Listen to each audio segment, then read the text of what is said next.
June 28, 1943. 23:12 hours. Lieutenant Morrison's Boeing B-17 exploded 200 yards from Captain James McLaughlin's right wing. No flak burst, no tracer fire, no warning. Just a white fireball that turned 9 men into burning debris in 3 seconds. McLaughlin had flown with Morrison since training, 14 missions together. Last week, Morrison showed him photographs of his daughter, 3 years old, blonde pigtails, smiling at a birthday cake. Now McLaughlin watched Morrison's bomber spiral toward Germany, trailing fire and smoke.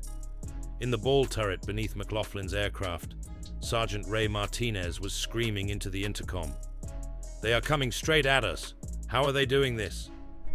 The second B-17 died at 23:14 hours, then the third. Each time, Messerschmitt Bf 110 night fighters appeared from impossible angles with surgical precision, not searching, hunting. This was supposed to be a routine mission. 12 B-17 Flying Fortresses from the 379th Bombardment Group had crossed the Dutch coast at 22,000 feet, heading for Cologne. The intelligence briefing had been specific. German night defenses are concentrated around the Ruhr. Maintain altitude. The darkness will protect you. The darkness protected nothing. McLaughlin pushed his throttles forward. All 4 Wright Cyclone engines roared to maximum power. His co-pilot, Lieutenant Bill Henderson, gripped his yoke so hard his knuckles turned white. The airspeed indicator climbed past 200 miles per hour. The aluminum airframe shuddered as rivets strained against forces that threatened to tear the wings off. Through the cockpit glass, McLaughlin glimpsed a Messerschmitt pulling up from its attack dive. Black as coal, both engines trailing exhaust fire. Then it vanished into darkness, as if it had never existed. That made no sense. They were flying at 22,000 feet in total darkness.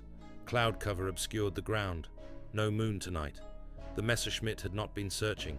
It had flown directly to Morrison's bomber and fired a 3-second burst into the fuel tanks, as if someone had drawn a map showing exactly where to find them.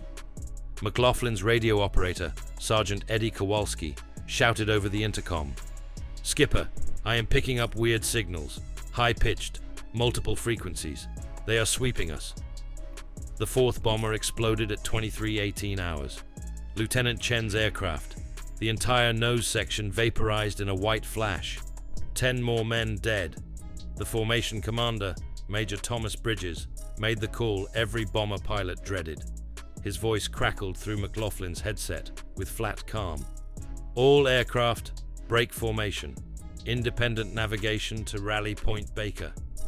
The tight combat box dissolved into 12 individual bombers scattered across 50 miles of German airspace. Disperse. Use the darkness. Make yourself a harder target. But the darkness was the enemy's weapon tonight. McLaughlin threw his bomber into a diving turn. The altimeter unwound like a broken clock. 21,000 feet, 19,000, 17,000. He traded altitude for speed, pushing the B-17 toward its structural limits. Metal groaned. Rivets creaked. The bomber held together. Behind him in the top turret, Sergeant Mike Sullivan fired burst after burst at shadows. The twin 50 caliber machine guns hammered away, spewing hot brass casings that bounced off the cockpit floor. Sullivan was not aiming. He was just shooting, hoping noise and muzzle flash would make the German fighters hesitate. It did not work. Another B-17 exploded, then another, then another. McLaughlin stopped counting. He focused on his instruments, on the compass heading that would take them back toward England, on keeping his aircraft in the air for the next minute, then the next. His bombardier, Lieutenant Frank Walsh, crawled up from the nose compartment. Blood streaked his face from a cut above his right eye. Walsh plugged into the intercom and spoke with exhausted calm. "Skipper, I counted 7 bombers go down. We are getting slaughtered." "I know.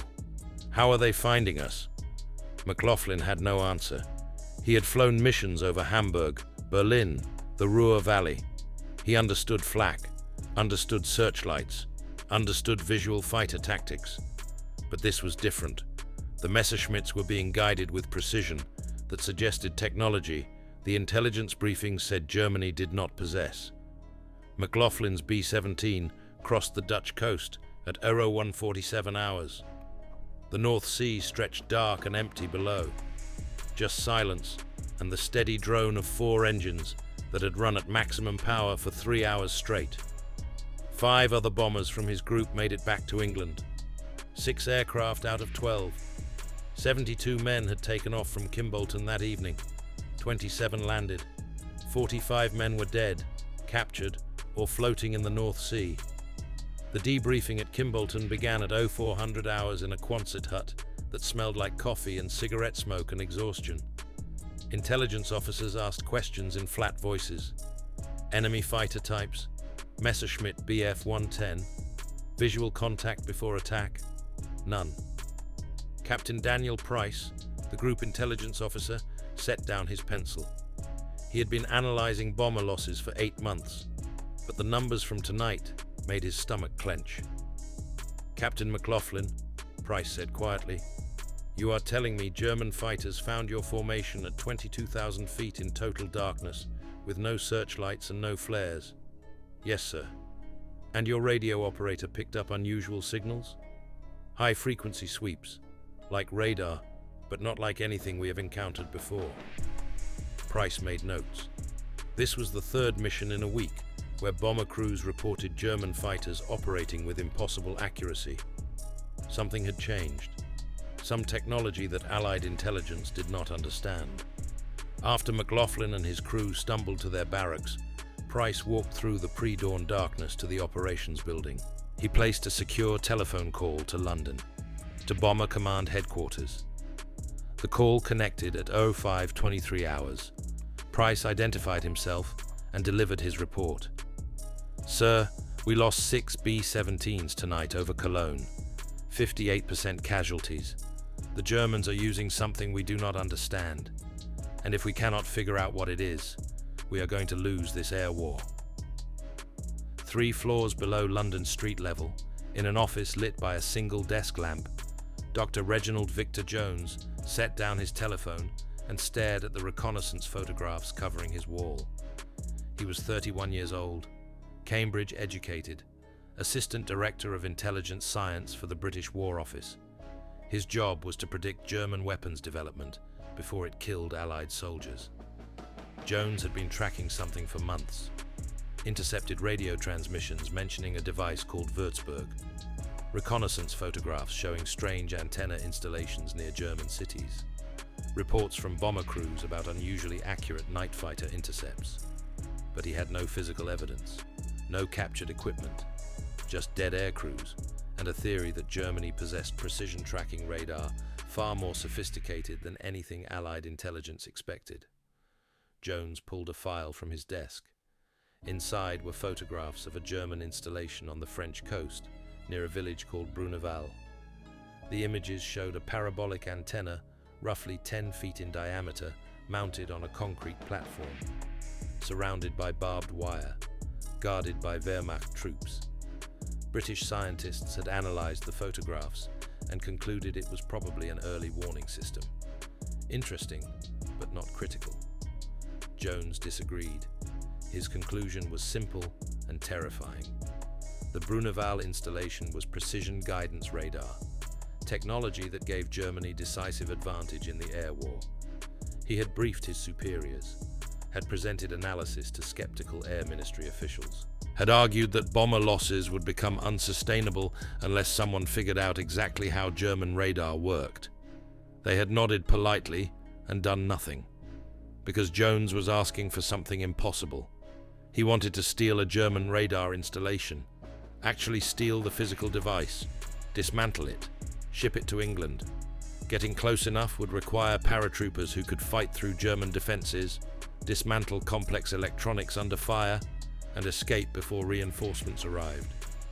But as Jones read Captain Price's casualty report, he knew waiting was suicide.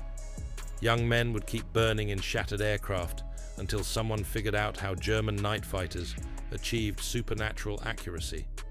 The catastrophe over Cologne tonight did not begin here. It began 16 months earlier, when Jones first identified the threat and the bureaucracy refused to act fast enough. Jones picked up his telephone, asked the operator to connect him to Combined Operations Headquarters, to Lord Louis Mountbatten. The call connected at 0847 hours. Jones spoke for 3 minutes, explained his theory, explained the casualties, explained why stealing a German radar was the only way to save the bomber offensive. Long silence. Finally, Mountbatten spoke. "Dr. Jones, you want me to drop paratroopers into occupied France to steal a radar installation?" "Yes, sir." "How certain are you?" "Sir, I am certain Germany possesses tracking radar more sophisticated than we anticipated. I am 80% certain the Bruneval installation is what we need. I am 100% certain that if we do not understand how it works, we will lose too many bombers to continue operations." Pause. "I will discuss this with the chiefs of staff. If they approve, we plan the raid. If we succeed, you get your radar. If we fail, many men die for your theory." "I understand, sir. I hope you do, because if you are wrong, their deaths are on your conscience." The call ended. Jones sat alone, surrounded by photographs and calculations. The antenna at Bruneval looked harmless in black and white imagery, just metal and wire. But inside that installation were electronics, killing Allied bomber crews faster than training schools could replace them. Approval came 4 days later, January 1942. Operation Biting, target Bruneval, objective capture Würzburg radar installation. The raid would launch on February 27, 1942. 120 paratroopers, 1 radar technician, 1 chance to steal what Germany believed was unstealable, 1 chance to develop countermeasures that would not reach bomber squadrons until 16 months later. 16 months during which men like Captain McLaughlin would watch their friends burn over targets like Cologne. Jones looked at the mission calendar. He knew the losses would peak in mid-1943 if nothing changed. He had been right about that too. February 27th, 1942, 22:47 hours. Flight Sergeant Charles Cox sat in the freezing belly of a Whitley bomber, gripping a canvas toolkit that contained 14 specialized tools and a prayer he had written 3 hours earlier. The prayer was folded in his breast pocket, next to a photograph of his wife, Margaret. In the photo, she was smiling at their kitchen table in Bristol, holding their daughter Anne, who had just turned 2. Cox had not told Margaret what this mission involved. He had written only that he would be away for a few days, and that he loved them both very much. The Whitley bucked through turbulence over the English Channel. Cox closed his eyes and tried not to vomit. He was a radar technician. He repaired radio equipment in workshops with proper lighting and heating. He was not a paratrooper. He was not trained for combat. 2 weeks ago, a major named Frost had appeared at his workshop and asked a simple question. "Can you dismantle a German radar in 10 minutes while people are shooting at you?" Cox had said yes because he was an idiot. Now he sat surrounded by 120 men from C Company, 2nd Parachute Battalion, young men with blackened faces and silent weapons who looked at Cox like he was a stray dog that had wandered into their kennel. These men had trained for weeks. Cox had trained for 5 days. 5 days to learn how to land without breaking his legs, how to hold a weapon without shooting himself, and how to strip down a Würzburg radar system using only hand tools and desperation. The jumpmaster stood and hooked his static line. His voice carried over the engine roar. 5 minutes. Check equipment. Cox checked his parachute for the 7th time. The harness cut into his shoulders. The reserve chute pressed against his stomach. The toolkit dangled from his belt, 20 pounds of metal that would drag him down if he landed in water. Dr. Jones had briefed him personally before the flight. "You are the reason for this entire operation, Sergeant Cox. Everything depends on you getting inside that radar station and bringing back components we can analyze, specifically the magnetron, the pulse generator, and the display unit. Without those, this mission is pointless. No pressure then." The red light above the jump door turned yellow. Men shuffled forward in the darkness, each one checking the man in front. Cox felt hands adjusting his gear, tightening straps, checking connections. A paratrooper named Williams leaned close and shouted over the engine noise. "Stay with me when we land, Sergeant. I will get you to the target. You just do your job, and we will all go home." Cox nodded, because speaking would have released the scream building in his throat. The light turned green. Men launched themselves through the door into screaming wind and darkness. Cox watched them disappear one after another, silhouettes swallowed by the night. Then Williams grabbed his shoulder and pointed at the door. Cox shuffled forward on legs that felt like water. Through the opening, he saw nothing but black sky and darker ocean. He jumped. The slipstream hit him like a fist. His body tumbled through empty air while his mind tried to remember the 5 days of training. Count to 3. Check canopy. Control descent. The parachute deployed with a crack that felt like his spine breaking. Sudden deceleration jerked him upright. Above him, the white canopy blossomed against the stars. Below him, the French coast materialized from darkness. Cliffs. Beach. The pale rectangle of a building that intelligence photos had identified as the radar station. Cox looked down at his boots and realized he was about to die. The ground was approaching too fast. He was drifting toward the cliff edge, where rocks jutted from the surf like broken teeth. He pulled frantically on his risers, trying to steer away from the drop. The ground rushed up. He hit hard, rolled, felt something in his left ankle crack, and lay gasping in wet grass that smelled like salt and sheep manure. Gunfire erupted across the landing zone. German voices shouted in confusion. Tracer rounds arced through the darkness like malevolent fireflies. Cox lay flat, his ankle screaming, while bullets snapped overhead. Someone crashed down beside him.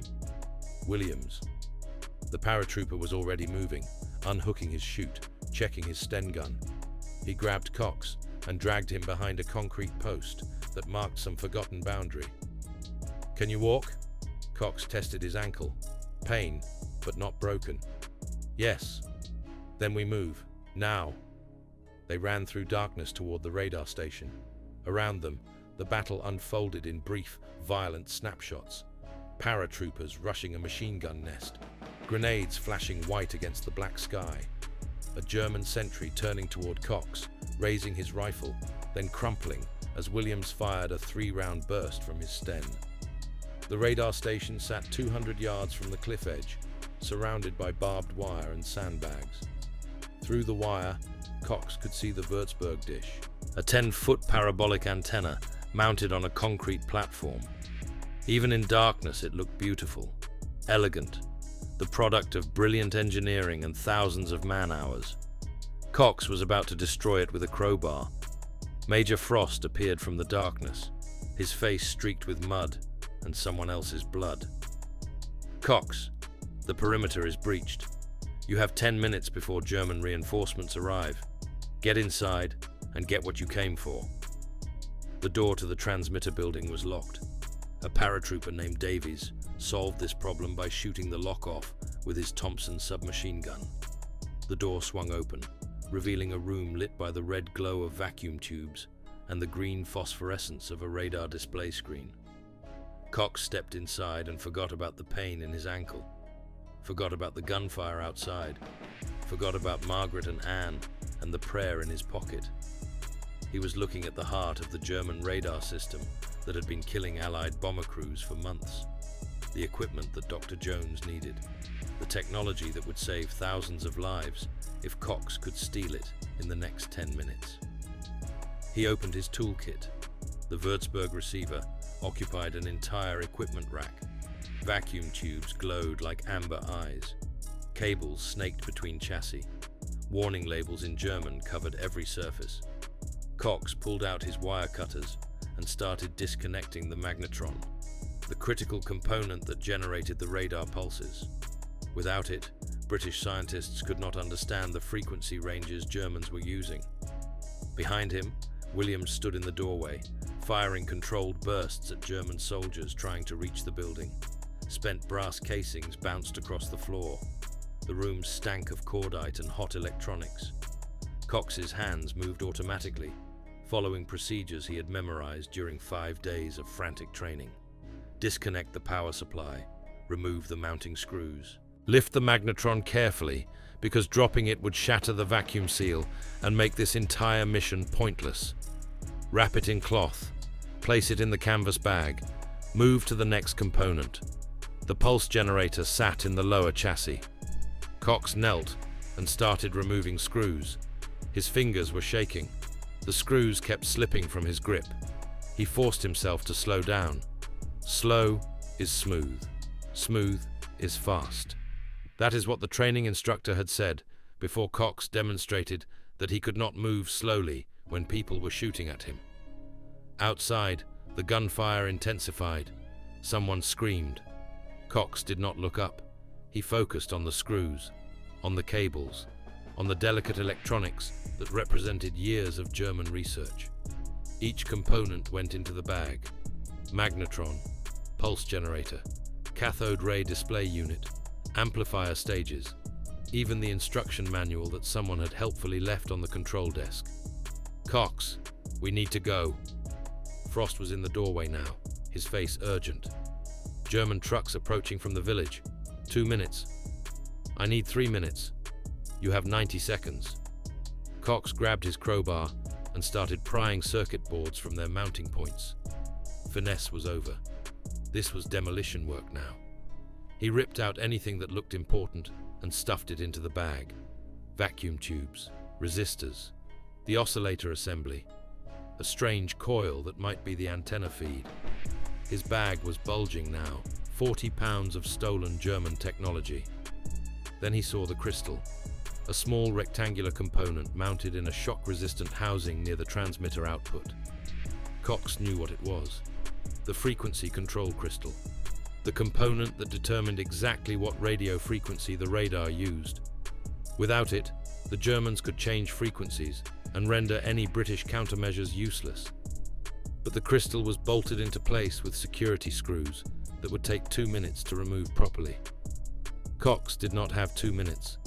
He raised his crowbar and smashed the mounting bracket. The crystal housing came free in a shower of broken components and German profanity because Cox was now swearing in both English and the technical German he had learned from equipment manuals. He grabbed the crystal, wrapped it in his jacket, and shoved it into the bag on top of everything else. "Moving!" he shouted. Williams pulled him through the door. Outside, the world had dissolved into chaos.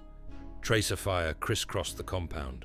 German trucks were grinding up the road from the village, their headlights cutting through the darkness. Paratroopers were falling back toward the beach, fighting a running battle against defenders who had finally organized a response. Cox ran. His ankle screamed. The bag of stolen components slammed against his hip with every step. He could hear diesel engines, could see the silhouettes of German soldiers jumping from trucks, could feel the entire mission balanced on the edge between success and catastrophic failure. They reached the cliff path, a narrow trail that switched back down to the beach, where Royal Navy landing craft waited. Cox stumbled on loose rocks. Williams caught him, half carried him down the slope. Behind them, German machine guns opened fire, sending bullets whining off the cliff face. At the bottom, paratroopers were loading into landing craft. Wounded men were being carried aboard. A sergeant was counting heads and coming up short. Cox splashed into freezing surf and was pulled into a boat by hands that did not care about being gentle. He collapsed in the bottom, still clutching his bag, while men piled in around him. The landing craft engines roared. The boats pulled away from shore just as German troops appeared at the top of the cliff. Rifle fire cracked across the water. A bullet punched through the side of Cox's boat, missing him by inches. Another hit the man next to him, turning his scream into a wet gurgle. Then they were beyond effective range, racing into the darkness of the English Channel. Cox lay in the bottom of the boat, shivering from cold and adrenaline, his arms wrapped around a canvas bag that contained the future of electronic warfare. Major Frost crouched beside him. Blood ran from a cut above his eye. Did you get it? Did you get what we came for? Cox nodded, unable to speak. Good man. 2 dead, 7 wounded. But we got it. The landing craft made Portsmouth at 04:27 hours. Cox stumbled off the boat onto British soil, his legs barely holding him. A car was waiting.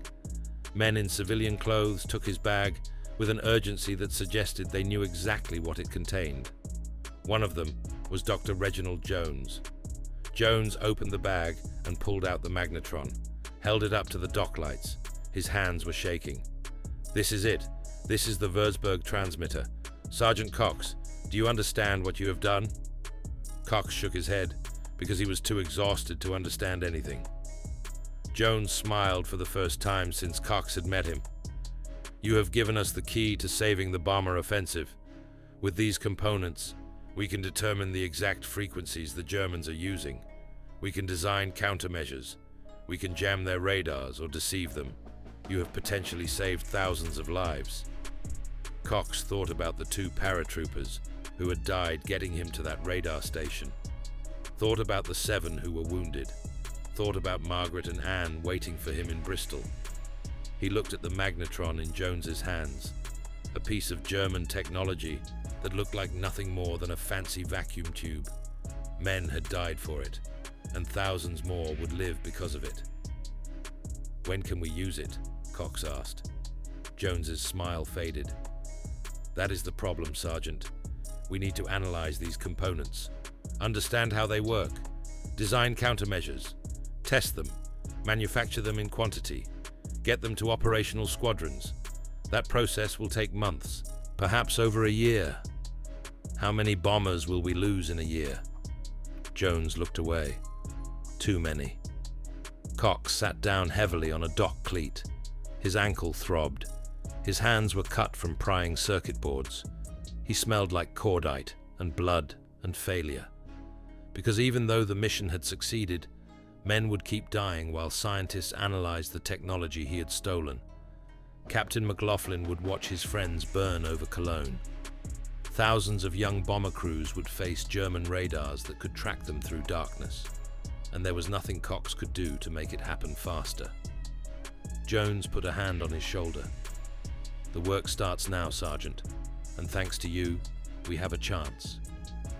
July 24th, 1943, 23:15 hours, over the German coast. Flight Lieutenant David Shannon gripped the control column of his Lancaster bomber, sweat soaking his flight suit, despite the freezing air at 22,000 feet. This was his 20th mission. He had seen mates burn over Essen, had dodged flak over Berlin. Tonight's target was Hamburg, Germany's most defended port. 8% loss rate expected, meaning 1 in 12 bombers would not return. Shannon's crew knew the math. They expected to die. Wireless operator, stand by window, Shannon ordered over the intercom. His voice stayed level, but his stomach twisted. Flight Sergeant Brian Goodale knelt beside the flare chute in the Lancaster's belly. Bundles of aluminum strips surrounded him, each piece exactly 27 centimeters by 2 centimeters, cut to jam Würzburg radars at 560 megahertz.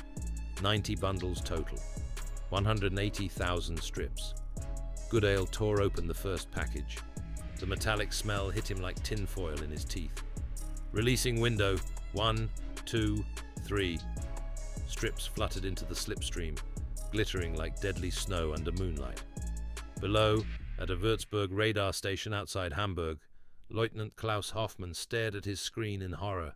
1 blip became 10, 10 became hundreds. The phosphorescent display filled green, thousands of false targets swarming his scope. Impossible! Hoffmann shouted. Bearing 270, range 80 kilometers. Contacts, too many to count. Hauptmann Werner Schmidt shoved him aside. The screen showed a solid mass of echoes. No individual tracks, no vectors for night fighters. What is this? Equipment failure? Every station reported the same. Himmelbett night fighter system. Blind. March 1942. Flashback. Swanage Laboratory. Dr. Reginald Jones hunched over the Würzburg magnetron stolen at Bruneval. No sleep in 36 hours. The frequency crystal gleamed. 560 MHz, 53 cm wavelength. Half was 26.5 mm. Aluminum strips that length would resonate, reflect, create ghost bombers by the thousand. He sketched calculations on a manual's back. Simple, elegant. Drop them from planes, blind the radars, killing RAF crews. Telephone to Air Ministry. Deploy now, save thousands. Rejection. Germans copy it. Blitz returns. Proposal denied. Jones slammed the receiver. 1,500 aircrew dead last month alone. To tech on his bench. Back to Hamburg. 2,330 hours. Shannon's Lancaster droned toward the target. 60 seconds passed. No fighters, no searchlights. Goodale dumped another bundle. Skipper, sky's empty. This works. Shannon exhaled. Keep releasing. Bombardier, prepare doors. No tracers, no Messerschmitts diving from clouds. The stream of 791 bombers flew unmolested. On the ground, Hoffman grabbed a fallen strip. Aluminum, precisely cut. Duppel. Both sides knew this trick, but fear kept it shelved. Until now, night fighters vectored to ghosts. Guns silent. Hamburg lay naked. Target run. 23:45 hours. Bombs away. Incendiaries rained. Hamburg ignited. A firestorm devouring blocks. Shannon banked away. Still no intercepts. Wireless. Losses. Radio traffic minimal. 12 down max. 1.5%. Not 8. Windows saved 80% that night. TRE lab. 0630 hours next day. Jones gripped the phone. Losses. 12 of 791. Window perfect. He held the crystal cock stole. 2 paratroopers dead for this. 22,000 RAF dead in 15 wasted months. Bureaucracy's cost. Shannon landed at base. Counted returns. Empty dispersal bays. Gone. Tonight, mates lived. Hoffman sifted strips in Hamburg rubble. 40,000 civilians dead. His radar, useless foil fodder. The sky war shifted. Bombers ruled. But the dead stayed dead. August 1943. Himmelbett Control Room, Berlin. 0230 hours. Oberstleutnant Josef Kammhuber crushed the aluminum strip in his fist. Blood trickled from where the edge sliced his thumb. Duppel, the British called it window, had gutted his Himmelbett system. Over Hamburg, 791 RAF bombers flew free. Expected 60 losses. Actual 17. His radars screamed with ghosts while Goering screamed at him. The phone shattered the silence. Goering's voice. Your impenetrable line is tin foil, Kammhuber. Explain. Kammhuber's knuckles whitened. We knew this, Reichsmarschall. Feared they'd use it first. Now, Doppler filters, track speed, chaff drifts, bombers rush. 6 months. 3, Goering snarled. Or join Hamburg's ashes. Click. Kammhuber slumped. A year behind. Cities burning. His life's work. Scrap. Tree lab. Swanage. So 600 hours. Same day. Dr. Reginald Jones chain-smoked, staring at Würzburg guts from Bruneval. Cox's crystal. 560 MHz. Window worked, but obsolete. H2S centimetric radar. 10 cm waves. Mapped ground through cloud. British magnetron secret. Shot down Lancasters gave Germans the tech. Now their Fuji 240 hunted RAF bombers. Door slammed. Joan Curran, Windows architect. RV. Germans have our magnetron. FUG 240 operational.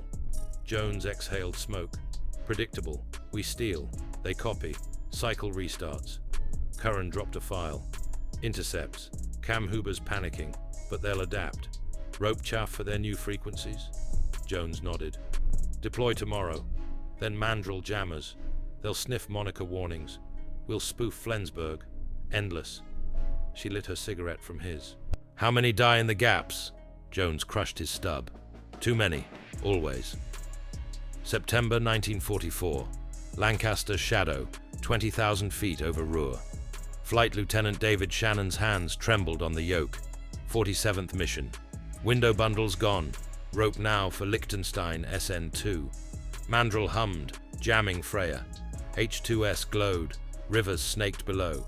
Skipper, Naxos sniffers on their tails. Wireless op warned. Germans homed on H2S emissions. Tracer fire erupted ahead. Squadron mate exploded. Orange fireball, 9 men gone, like Morrison over Cologne. Shannon banked hard. Monica tail warning, clean. Hart hammered, 4% losses now. Windows 1.5% gift, gone. Equilibrium, death, optimized. Home, he whispered. Survived. 12 mates didn't. April 1945, Jones's office, war's end. Jones tallied. RAF post window, 8-3-25 bombers, 55,573 dead. 8th Air Force, 6-5-37, 43,742 gone. Cox lived. Bristol technician. McLaughlin 2. Michigan dad. Morrison's girl, fatherless at 8. Fear delayed window 16 months. 22,000 dead for caution. Jones gripped Cox's crystal. Bruneval's blood bought time. Germans adapted. Allies too. Race paused. Germany fuelless, pilotless. Door opened. American Major. Dr. Jones. Von Braun's V2 team. Jet radars. Your thoughts? Jones smiled bitterly. Steal it all. They'll copy. We innovate faster. Major left. Jones stared at empty sky. London rebuilt. But labs hummed. Cold War radars brewing. Innovation saves until copied, then kills smarter. Finish line recedes. Bruneval sparked it. Window proved it. Dead proved cost. Lights out. Crystal gleamed once. Somewhere, new race started. The dead stayed dead.